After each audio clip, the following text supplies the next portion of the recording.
Set মধ্যশিক্ষা পর্ষদ।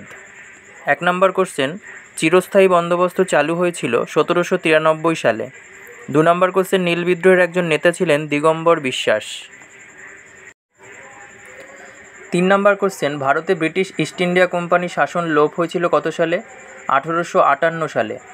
4 নম্বর, চরমপন্থার প্রবক্তা ছিলেন না, এদের মধ্যে চরমপন্থার প্রবক্তা ছিলেন না গোপালকৃষ্ণ গোখলে। 5 নম্বর, জাতীয় শিক্ষা প্রসারের সঙ্গে যুক্ত ছিল এ নাম্বার বেঙ্গল ন্যাশনাল কলেজ। আচ্ছা, তারপরে 2-এর 1 নাম্বার, বাংলায় কে ইজারাদারি ব্যবস্থা চালু করেন? উত্তর হবে ওয়ারেন হেস্টিংস। 2 নাম্বার, ঠিক না ভুল, 1829 সালে হিন্দু বিধবা পুনর্বিবাহ আইন জারি হয়। এটা ভুল, কারণ হিন্দু বিধবা বিবাহ চালু হয় 1856 সালে, আর 1829 সালে সতীদাহ প্রথা নিষিদ্ধ হয়। আচ্ছা, 3 নাম্বার, বেমানান শব্দটি খুঁজে বের করো। এখানে বেমানান শব্দটি হবে স্যার সৈয়দ আহমদ খান, ইনি আলিগড় আন্দোলনের নেতা ছিলেন।